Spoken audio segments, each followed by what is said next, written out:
bebês, tudo bom? Mais um vídeo aqui da série de pessoas que inspiram e hoje tô aqui com meu amigo Bernardo Kesi, um advogado super renomado aí no âmbito do direito imobiliário e tô tendo o prazer de receber ele aqui hoje para contar um pouquinho da história dele. Bernardo, muitíssimo obrigada por aceitar esse convite, fico muito feliz. Tenho certeza que as pessoas que vão assistir esse vídeo aqui vão terminar ele com certeza muito mais inspirados, né, pra seguir nessa carreira da advocacia, que a gente sabe que tem uma questão de se achar tão difícil, né, e muitas vezes é mesmo. Então quero te agradecer e vamos lá começar o vídeo.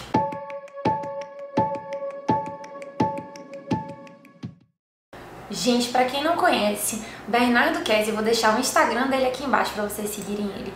Ele é sócio fundador do Kesi Law, né, um escritório com sede em Salvador, tem em São Paulo também, né, um escritório bem grande, já bem conhecido, e vice-presidente do Instituto Brasileiro do Direito Imobiliário, não é isso?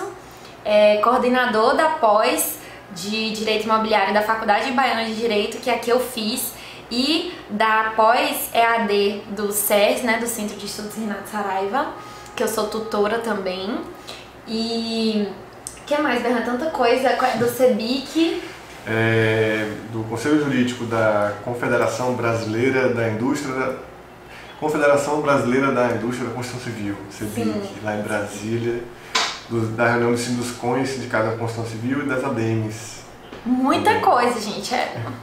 É muita coisa, vocês estão entendendo, né? E eu tô trazendo o Bernardo aqui hoje pra vocês porque ele é um cara super novo que se destacou no mercado primeiro baiano e depois no mercado nacional, né? E tem uma carreira consolidada e é uma pessoa nova pra mostrar pra vocês que não é impossível começar na advocacia se começar da forma certa. Por isso vamos saber dele hoje como começar da forma certa. Gentileza sua em primeiro lugar. Olá pessoal, que alegria estar aqui. Eu gosto muito de Gabi, minha querida, sou fã seu também, né? Não é o contrário não. E eu acho fantástico o trabalho que você faz. Como começar na advocacia? Estudando, né? Estudando muito, né? Na verdade, o que eu quero saber? Vamos começar com a primeira pergunta. Você sempre quis ser advogado? Você desde criança já sabia que você queria ser advogado? Você caiu assim na faculdade de Direito? Eu queria ser professor de História, depois de Letras. Eu queria ser ator de teatro e depois eu pensei em fazer Letras. Falei Letras já. E aí eu sabia que eu gostava de lidar com problemas e... resolver os problemas. Aquele júri simulado, sabe? Que você é bom nisso. E o colégio onde eu estudava só saía médico, engenheiro, advogado. Eu tinha que me colocar nessas três posições. Eu acho que depois eu comecei a perceber o advogado muito além de ação, juiz, posição, mas uma função social muito importante. Um articulador de pontes, né? Aquele que consegue fazer com que o bem social seja viabilizado nas mínimas coisas. E eu hoje enxergo o advogado não como um defensor do direito de alguém, mas um articulador de boas ideias no interesse comum. E que esse interesse comum seja o interesse do seu cliente também. Sim. De negócios. Viabilizador de negócios. A gente vive num país muito burocrático, às vezes também corporativista. Sim. E a gente consegue, com diálogo, com bom senso, com conhecimento, com um correto approach, em fazer com que a gente consiga transformar essas estruturas e dar um recado melhor para a sociedade. É verdade. Eu também acho muito legal. A visão do advogado, ela tá mudando, né, com o decorrer do tempo. A gente via que a profissão do advogado antigamente, né, os advogados que eram muito conhecidos antigamente, a forma como eles eram conhecidos é completamente diferente da forma como eles são conhecidos hoje, né? A gente tem também inteligência artificial, tantas outras coisas que estão interferindo no trabalho que a gente tem que se reinventar, né? E procurar entender realmente de que forma que o advogado pode ser um fomentador da cidadania, das relações sociais, dos negócios, né? Eu acho isso muito bacana. Isso é interessante, porque a visão do advogado, ela vem mudando em relação à expectativa que o cliente tem dele. Antigamente era normal você ter um advogado que fosse reconhecido como bem-sucedido por ser inacessível. Sim. aquele que não retorna a ligação, é difícil você encontrar, demora e tal, isso é um hábito do passado, cada vez mais, né? Hoje em dia a gente está na era da informação, da conectividade, da resposta rápida, da acessibilidade. Outra questão, acho que hoje é a cortesia, a gentileza, elas são marcas muito importantes para qualquer profissional. E o advogado ele não pode estar num patamar de superioridade, onde você vai conseguir, na base do grito, convencer ou se afirmar, né? Eu acho que a gente está passando por um momento muito importante de mudança de cultura e o jovem advogado tem que perceber, para se inspirar em modelos que lhe façam sentido, né? E vai fazer sentido o que você está conectado com, além de Deus, com o seu coração, né? Com certeza, muito bonito. É legal ouvir isso, porque a gente normalmente tem outro tipo de conceito, né? E eu acho importante realmente a gente seguir o que a gente sente, né? O que a gente tem empatia. A gente vê novas correntes no direito, uma advocacia tratando a advocacia de forma mais humanizada, a advocacia sistêmica, as constelações, né? Enfim, Deixa eu falar um pouquinho sobre isso, é excelente ter colocado. A advocacia sistêmica, o que diabo é isso, né?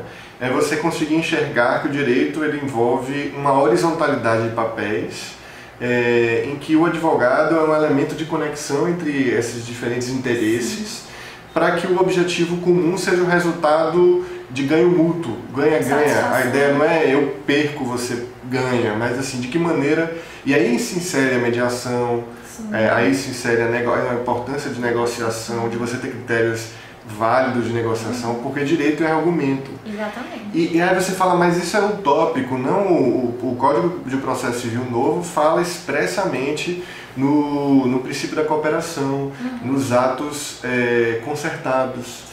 Então, isso não é utópico, isso é real já, e o direito está cada vez mais ganhando ferramentas jurídicas para aplicar as melhores práticas da vida. Né? E isso é muito legal, porque a gente começa a enxergar não um advogado de litígio, mas um advogado de composição. E, lógico, usar do seu conhecimento, das suas estratégias para fazer valer a tutela dos interesses do cliente, mas sempre de uma maneira justa, legítima, honesta. Sim, com certeza. E atento à possibilidade de convergência desses interesses. Exatamente. Nem sempre ele só ganhando vai ser a forma como ele vai se sentir mais satisfeito, né? Isso. A gente tem que pensar nisso. Uma vez eu recebi aqui um cliente que ele estava com muito interesse de litigar, o objetivo dele era brigar. E aí o caso dele era provável que ele tivesse êxito judicial. Mas o primeiro trabalho que eu fiz foi começar a mostrar para ele se realmente valeria a pena ele ajuizar aquela ação e quais outros meios ele tinha para conseguir fazer valer o interesse dele maior, que era legítimo. Então, nós não instigamos ele a litigar por litigar, e conseguimos compor já na fase de entrevista ativa uma questão que fosse mais de ganho sistêmico. E tempos depois ele voltou aqui, fidelizamos o cliente assim, você estava certo, se eu brigasse por brigar, eu não conseguiria perceber o ganho que eu teria em fazer tais e tais ações, que da mesma forma, ações no sentido amplo, né? Tutelariam o meu interesse, mas também naquele grupo que eu estava inserido. Muito bom. Tá vendo? E assim, é uma coisa que ainda hoje os advogados têm bastante resistência, né? Às vezes é falta de conhecimento. Exatamente, porque a gente não tem uma matéria na faculdade, né? A gente não tem nenhum conhecimento desse tipo. Se a pessoa não sair da faculdade e procurar se interessar por isso, eu digo que a primeira coisa que a gente faz quando sai da faculdade é chegar pra família, pedir pra avó, pedir pro tio, pro pai. Você não quer processar ninguém, não? Né? Então você vira especialista em tudo, né? Sua tia ali, não sei o quê. Não, mas assim, ele só se sente advogado depois que ele assina o primeiro processo, né? Então a gente tem ainda tem. Eu acredito que isso vem mudando bastante, né? E pelo menos no pessoal que me segue no Instagram, eu percebo que vem uma mudança forte nesse sentido. As pessoas realmente estão se preocupando com técnicas de autocomposição, enfim, coisas assim que são tendência mesmo, na minha opinião, né? Mas muito bacana porque você descobriu isso ainda na faculdade, né? Comigo aconteceu também de forma bem eu descobri depois, não, eu me formei e eu fiquei 2 anos muito desencantado com o mundo jurídico. Entrei em alguns escritórios de massa, Teve um que eu fiquei 2 semanas. Eu não conseguia me encaixar naquele sistema automatizado onde as pessoas eram menos importantes. E é lógico que é importante a advocacia de massa. Toda a função do advogado é importante. Mas às vezes não é o que você faz, é com quem e como. Né?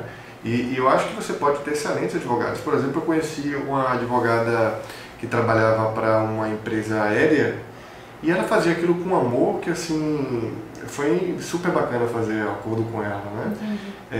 Mas eu passei 2 anos tentando me encaixar até quando eu encontrei um escritório de consultoria de negócios, que eu entrei como advogado, ganhando bem pouquinho. Eu almoçava um cachorro quente aqui embaixo. Ah, eu também. Nesse aqui embaixo. Eu almocei muito nesse cachorro quente. Unidos pelo cachorro quente. R$2 o cachorro quente. Eu faço um cachorro quente ótimo, viu, Gabi? Já tô me convidando. E me diz, então aí você entrou, na verdade, 2 anos já de advogado. Aí você entrou nesse escritório. Por que eu fui contratado como advogado? Esse advogado, esse escritório, ele estava trabalhando com investimentos estrangeiros lá na época de 2010, 2011. No país, era um escritório fundado por uma grande sócia, um dos maiores escritórios de societário do país. Ela saiu desse escritório, fundou o próprio escritório dela. Eu trabalhei lá justamente porque estava estudando espanhol e estava fazendo a pós-imobiliário. Então, vejam vocês, se eu tivesse ficado parado, eu não teria tido condições de me destacar. E aqui foi a especialização de imobiliário que fez com que acendesse o radar, e o espanhol, porque eu fazia espanhol na faculdade e todo mundo achava você é louco, para que você quer fazer espanhol? Eu estudei latim na faculdade também, esse já foi mais como um hobby, mas latim é muito bom. E o espanhol me ajudou muito, porque logo depois os investimentos espanhóis na Bahia, muitos eu consegui trabalhar justamente por conta da língua. Ai, que legal. Sim, até muito mais do que inglês também. Mas aqui o perfil, na Bahia é uma comunidade galega, né? E isso logo depois serviu para um segundo momento deste escritório, que a gente também já trabalhava para espanhóis, não só aqui, mas também em outros lugares da Bahia, ou do Brasil também. Ah, muito legal. E aí lá nesse escritório, depois desse escritório foi que você já abriu o seu, né? E quando foi que despertou em você essa vontade de abrir o seu próprio escritório? Eu acho que eu sou uma pessoa muito idealista, idealizadora, e a gente precisa acreditar num ambiente que seja possível a gente fazer as transformações sociais. Então, eu sabia que tinha que ter uma pegada conectada com a sociedade, propositiva, de melhores práticas de advocacia, e quando o ambiente ele já está muito instalado, a gente precisa, talvez, às vezes, gerar uma nova oportunidade, né? E essa transição foi muito tranquila, eu tenho muito carinho pelo escritório onde eu estava, que eu entrei como júnior, naquele patamar bem básico, que o pessoal de casa sabe, assim, aqueles inícios de advocacia, e saí de lá sócio. Sim. Você ficou quantos anos lá? Foram quase 3 anos. Mas foram 3 anos intensos, assim, intensos, muito intensos, tenho muitas boas recordações. Você acha que lá foi sua escola profissional, assim, foi onde você se desenvolveu profissionalmente, não? Sim, mas com a dificuldade que não tive alguém para me ensinar imobiliário. Eu também. Porque eu entrei no lugar, então você sabe disso, eu entrei no lugar onde as pessoas esperavam que eu soubesse imobiliário. Sim. Porque você já estava fazendo após, né? Então assim, você sabe fazer incorporação imobiliária, lógico, claro que eu sei, nunca tinha feito incorporação imobiliária na minha vida, liga, vai aqui, vai para cartório, pega modelo não sei quem, depois que vê tão pasta de documento desse tamanho. Aí chega o cartório e fala assim para o cliente, né? Nossa, há muito tempo não recebo uma incorporação imobiliária tão boa, né? O cartório aqui do 7º falou isso na época. Bom. Tinha sido minha primeira. Porque eu acho que assim, quando muita você faz com muita preocupação, né? Isso inclusive é um dos princípios da nossa cultura organizacional do que é advogados. O excelente iniciante, você fazer tudo como se fosse a primeira vez. Porque o que você faz pela primeira vez vai ter excelência. Você vai se certificar de vários cuidados que você vai ter, né? Como se você fosse pegar um carro para fazer o vestibular antes, você vai se certificar do caminho, você não vai errar a trajetória, né? Porque às vezes a gente acha que sabe uma coisa, mas determinada peculiaridade envolvendo aquele caso concreto nos vicia a mente, não faz com que a gente entregue o melhor resultado. Então, o excelente iniciante é estar 100% naquilo. O que Siddhi Ravi Shankar fala de estar no tempo presente também.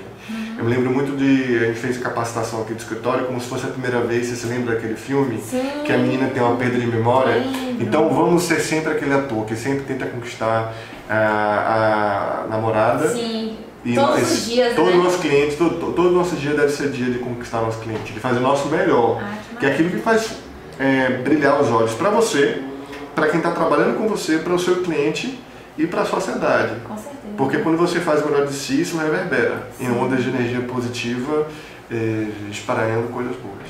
Com certeza, que maravilha. Gostei desse treinamento. E me diga uma coisa, então aí você passou uns 3 anos lá, você fez uma programação, um planejamento profissional, assim, um plano de negócios, um planejamento financeiro para abrir o seu escritório? Como é que foi essa preparação para você sair do escritório onde você estava e abrir o seu próprio escritório?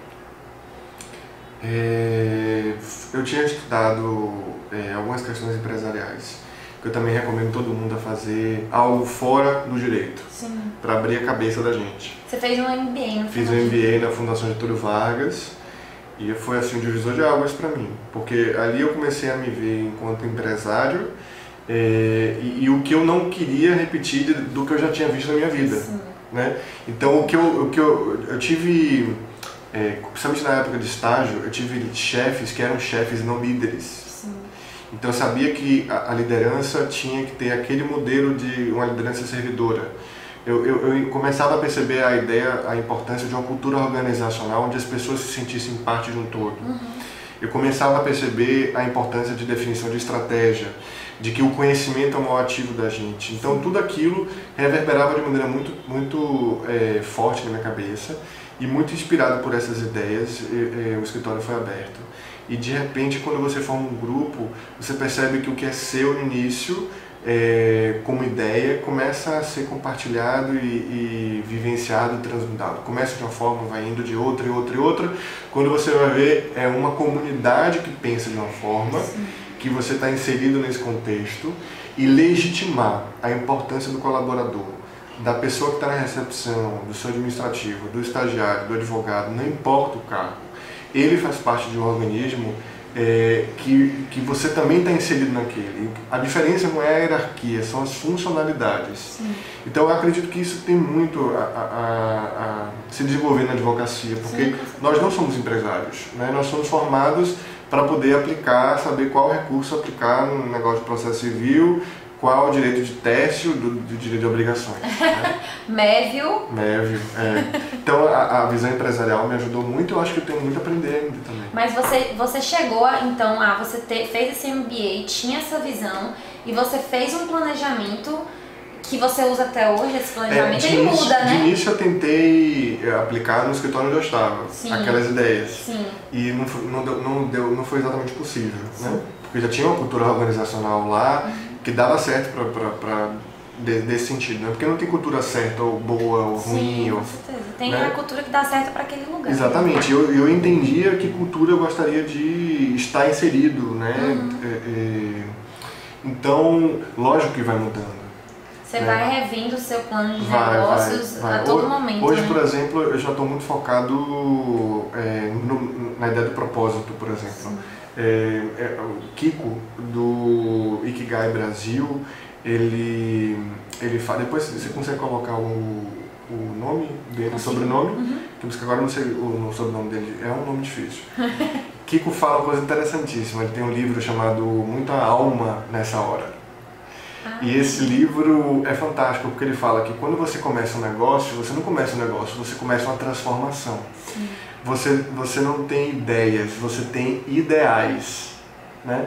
E você não tem que ser o melhor do mundo, você tem que ser o melhor pro mundo. Então, isso é fantástico.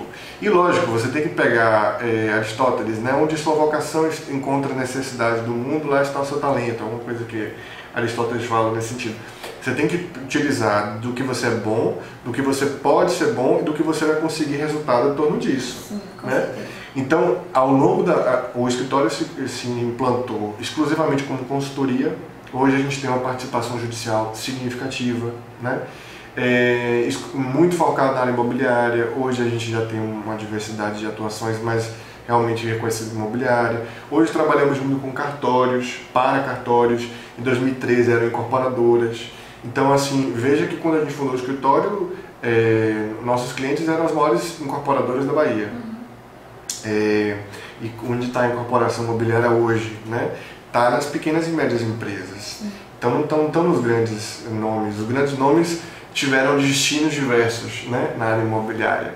Então é importante estar antenado, porque, sobretudo os últimos anos do Brasil, foram de grandes desafios. Você tem que estar atento para os movimentos que vai gerando isso. Ah, é verdade. Isso é muito importante. E o que eu acho mais legal é ver a quantidade de pessoas que hoje trabalham aqui no escritório, né? Ou seja, tem quantos anos que você já tem um escritório, Siri? Nosso escritório foi fundado em 2013. 2013, né? Então tem 5 anos. 5 anos e 6 meses. Pronto, então digamos que 5 anos é um prazo que normalmente a gente pensa em estar implantando, né? Eu, particularmente, quando estava no jurídico interno, eu conheci Bernardo através de uma advogada de jurídico interno também me ratificando a competência dele para que pudesse prestar serviço para a empresa que eu estava atuando, no sentido de que, olha, é uma pessoa nova, mas extremamente competente. E você receber esse tipo de indicação, eu estava até falando com ele, que não é uma coisa comum, porque normalmente as empresas têm aqueles escritórios, um meio um pouco fechado, né, para isso. E você vê, isso deve ter mais ou menos uns 5 anos. Verdade. Isso deve ter mais ou menos. 4, talvez. Uns 4 anos. E para você ver o tamanho, né, que já seu escritório já tá com a quantidade de advogados, ou seja, você também tá fazendo digamos, é um negócio social também que tem um propósito. Eu vejo que você ensina, ajuda as pessoas que trabalham com você, né? Então, você tá, querendo ou não, até dentro do meio jurídico, seu escritório é uma escola, né? Digamos assim. A gente procura trabalhar com os trainees um mecanismo diferente de pensar o direito. Sim. Para que eles consigam ter novas respostas a antigos problemas e ter o empreendedorismo. Sim. É muito importante trabalhar em empreendedorismo, porque você consegue empreender ideias, projetos, sonhos, através de um mecanismo próprio de se pensar o direito, né? Então a gente tem uma função muito, muito presente aqui, não só em pro bono, né? Pro bono é uma coisa muito... Pro bono para quem está em casa é quando você faz advocacia de graça. Sim. Mas além disso, é você trabalhar de maneira espontânea numa lei nova para a sociedade, você fazer proposições de implementações de novas regras. Agora, por exemplo, ano passado, agora de 2017, que já vai ser ano retrasado, né, com 2019, a gente fez uma cartilha do patrimônio de afetação para o Sindicato da Construção da Bahia. Isso já vai ser reverberado na Confederação Brasileira da Indústria da Construção Civil, com FENDEUS, a CEBIC. Então, se acontecer, a gente vai gerando boas iniciativas, melhorando os ambientes de negócio e pautando de melhor forma de que maneira se pode fazer o direito. E você sair daquele Ctrl+C, Ctrl+V, mesmice, tá lá ativo, mudando, propondo, inserido, contextualizado, dialogando, transformando. Agora veio o Instituto Brasileiro, né, de Direito Imobiliário. Muito bacana, eu sou fã. Que você já está como membro, a gente fundou um instituto que está transformando a forma de você enxergar o direito imobiliário no país. Tem muito conteúdo bacana também, porque querendo ou não, o direito imobiliário ainda é uma área que a gente não tem tanta fonte de consulta, né? Assim, existem doutrinas, mas não é a mesma coisa do que o direito de família, sucessões, que você tem muito local para consultar, tem muita jurisprudência, as coisas acontecem muito no âmbito extrajudicial, muito no âmbito da negociação, e se você não tiver um material realmente assim, você não tem acesso, né? E o que eu acho muito legal do Ibradim é que a gente tem acesso ao material, a pessoas que estão vivenciando aquilo ali, compartilhando de certa forma, que você consegue ter uma experiência, você consegue aprender através daquilo ali que a outra pessoa está passando para você, e é muito bacana. Isso é muito legal, porque a gente procurou consolidar no Instituto uma democratização verdadeira do conhecimento, né? Muito pelos outros membros fundadores comungarem dessa proposta, não foi feito um clube seleto de advogados, etc., que só entra com indicação e tal. Não, vamos trazer o máximo de pessoas para esse grupo, oportunizar aqui o advogado lá de Imperatriz, né? O delegatário tabelionato que está lá no interior de Rondônia consiga ter acesso a um curso do que o cara está pensando em São Paulo, produzindo um preço mais barato possível, pagando uma mensalidade muito barata, 40, 50 reais, ele consegue ter acesso a uma diversas ferramentas de profissionalização da atividade, cursos então gratuitos, então, e fora o canal do Ibradim, que é do YouTube, Sim. Quem puder depois dar uma olhada, tem muitos vídeos gratuitos para todo mundo, não precisa ser associado, né? Mas está feito o convite para você se associar, você pode ser advogado civilista, você pode ser advogado de contencioso, o imobiliário está no nosso dia a dia, né? Nós somos uma sociedade patrimonialista. Tudo começa e termina em imóveis, morre e deixa bens, né? Verdade.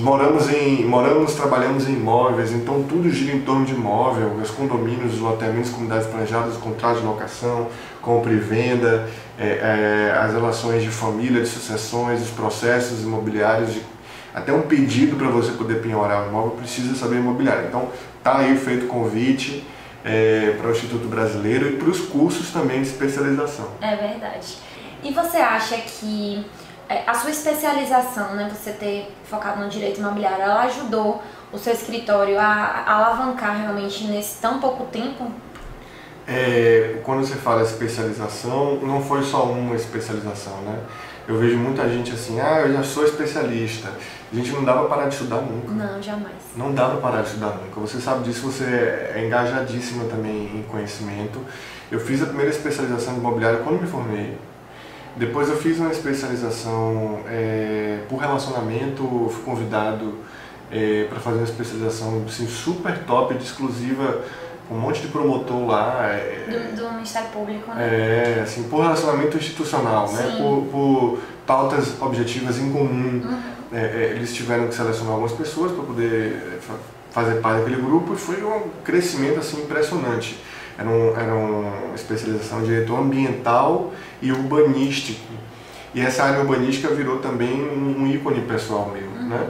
Em que eu pude fazer plano diretor, participar do plano diretor de Salvador, Nova Friburgo, no Rio. A gente fez junto com outras pessoas também, outros consultores, multidisciplinar, né?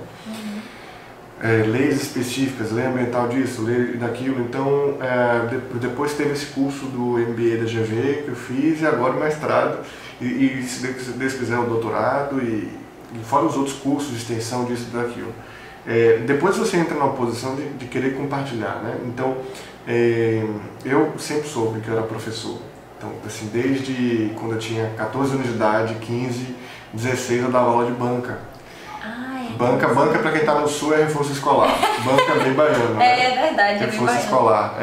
E aí eu já sabia, adoro ensinar. E quando você ensina, você aprende muito. Com certeza. Né? Então, eu acho que estudar, fazer boas conexões que sejam socialmente relevantes, pautas institucionalmente, que sejam comuns institucionalmente, né?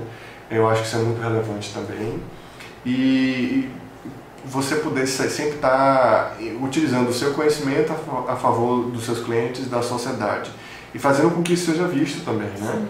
Como a gente estava conversando, publicar isso em jornal, você faz um ótimo trabalho gravando, as pessoas já veem você como uma autoridade na internet, nas suas áreas de atuação de direito imobiliário. Então isso é fantástico, não dá para ficar parado, pessoal. A vida nos dá tanta ferramenta e dá uma preguiça de ser excelente, mas acho que dá para fazer. Basta você, sabe o princípio da dispositividade? Como é? O princípio da inércia, não, pelo amor de Deus. O processo se move, eu acho que o processo começa pela vontade da parte, né?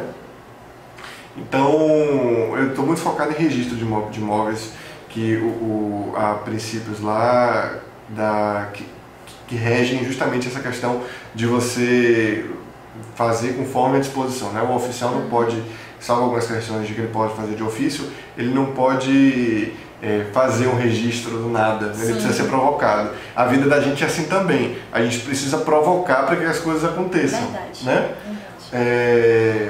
Tem um amigo, às vezes a gente encontra um conhecimento muito relevante fora dos livros também, né? Conversar com pessoas é fantástico. Networking, né? Networking. E eu tenho um amigo que escreveu o seguinte: hoje eu faço tantos anos, né?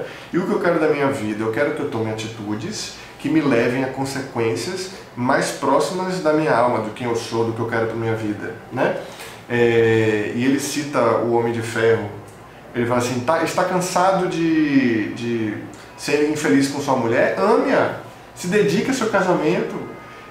Está triste por ser infiel? Não seja, entendeu? E aí a gente fica: ai meu Deus, ai meu Deus, ai meu Deus. Ai meu Deus não muda a vida da gente. A gente precisa identificar o que a gente quer, e autoconhecimento é muito importante para isso, né? Desenvolvimento pessoal. Desenvolvimento pessoal, inteligente. A Exame tem um vídeo interessantíssimo que detecta quanto % é responsável pelo seu sucesso, né? Então, o conhecimento em si, ele dialoga muito com inteligência emocional. As características que a gente tem de relacionamento, você conseguir se relacionar no ambiente de trabalho, você conseguir ter ferramentas de comunicação, né? Elas são, às vezes, tão determinantes ou mais do que as ferramentas de conhecimento específico.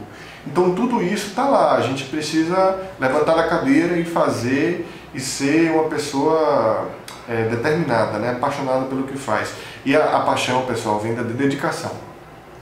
Você ama muito uma coisa, você ama muitos relacionamentos, você ama muito sua mãe. Por quê? Porque sua mãe se dedica a você. Né? Então, quanto mais você se dedica em torno de uma coisa, você a ama. E você passa a amar a sua profissão quando você se dedica muito a ela. Né? E as grandes pessoas são as que eu vejo, as pessoas que nos inspiram, são as pessoas que se dedicam por algo, né? E cada vez mais acho que a dedicação ao outro gera muitos retornos a si próprio também, né? Além da questão da profissão, existe um campo magnético muito grande do que você faz em torno pro próximo. E assim, ao longo da minha vida eu vejo o quanto isso volta, né? Com certeza. Gratidão. Gratidão, com certeza. Ela propaga, né? Propaga. Só traz coisas boas. E aí eu vou te perguntar, né? Eu sei que você é uma pessoa que se preocupa muito com o seu desenvolvimento interior também, digamos assim, né? Então o que você usa aí para poder conseguir conciliar tantas coisas? Porque, gente, Bernardo faz 1000 coisas ao mesmo tempo, eu não sei como ele consegue fazer. Eu às vezes fico cansada dele me contar as coisas que ele faz ao mesmo tempo, porque ele coordena 2 pós, tem um escritório, ele tem cliente em tudo que é lugar do Brasil, ele viaja, ele dá aula em lugares fora e tá fazendo a dissertação do mestrado e tá sempre estudando, tá sempre fazendo cursos, o que eu acho fantástico, né? Porque você já alcançou, e eu digo que ele não disse que ele já alcançou, mas eu digo, ele já alcançou um patamar, assim, digamos, muito conhecido, e você não para de estudar, você está fazendo cursos o tempo inteiro, assiste os cursos que você promove, né? E isso é fantástico, porque a gente perceber que realmente não tem como parar de estudar, né? Não existe. Você pode achar que você é muito bom em alguma coisa, você assiste um curso ou aproveita para fazer algum tipo de atualização e você aprende muito mais coisas novas, né? Eu acho isso super bacana também, mas me diz, no meio dessa vida louca que você tem, porque você faz milhões de coisas ao mesmo tempo, o que você faz pra se manter, né, com a paz interior, se manter assim, essa pessoa calma, né? Me conta, quais são os seus hobbies, o que você faz? Olha, eu gosto de fazer terapia, eu gosto de fazer coaching, né? Eu gosto de meditar, isso é muito legal. Então a meditação, ela te coloca em contato com você mesmo. É hora de arrumar a casa, né? é hora de vibrar positivamente as questões que você se conecta, com as quais você se conecta, para que você consiga arrumar, né? Gente, a gente não tem que carregar o celular todo dia. A meditação é hora da gente carregar nossa cabeça, né? Que a gente vai arrumar as coisas, tem coisas que só aparecem na meditação, e isso ainda é uma ferramenta muito pouco utilizada no Ocidente, ainda no Brasil, né? Você vai nos Estados Unidos e você vê que as pessoas já estão falando de full mind, meditation, tipo, isso já é uma pauta permanente. Yoga é muito legal também, eu gosto de fazer yoga, faço yoga 3 vezes por semana e... Meu sonho. Eu devia fazer até mais. Sou toda encurtada, meu sonho fazer yoga. Pois é, você sabe que eu tô 1,90 m, então ou era ou agora a morte. Então eu tinha que fazer yoga para conseguir...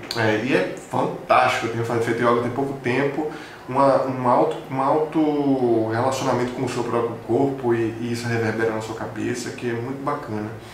Adoro escrever, poesia. Olha, o Bernardo é um poeta, as poesias dele são lindas. Eu adoro. Sua. E o que der para viajar, que é o melhor hobby do mundo. Sim, né? Eu acho que essa é... experiência, né? Muito bom, muito bom, muito bom, muito bom. Maravilha, adorei. Aprendi muito, tenho certeza que todo mundo aprendeu muito também. Quero te agradecer novamente por você ter aceitado estar aqui nesse bate-papo, conhecendo um pouquinho mais não só do seu profissional, mas do seu pessoal também, porque eu acho muito bacana a gente humanizar, né, trazer essa realidade para as pessoas, porque às vezes no dia a dia, na correria, em redes sociais, no que for, a gente vê muito o que é trabalho, né, e as pessoas não sabem também o que está por trás disso, né, com o que a gente precisa se preocupar. Isso é muito legal. Então, muitíssimo obrigada. Você sabe que eu sou sua fã de carteirinha. Não, eu que sou sua fã. Muitíssimo obrigada. Adorei esse bate-papo e espero ter você aqui outras vezes. Obrigado pessoal. Foi uma satisfação estar com vocês. Vamos nos falando, contem comigo. Não esqueçam de curtir esse vídeo, se inscrever aqui no canal e clicar no sininho para receber as notificações. A gente espera vocês nos próximos vídeos. Tchau! Tchau!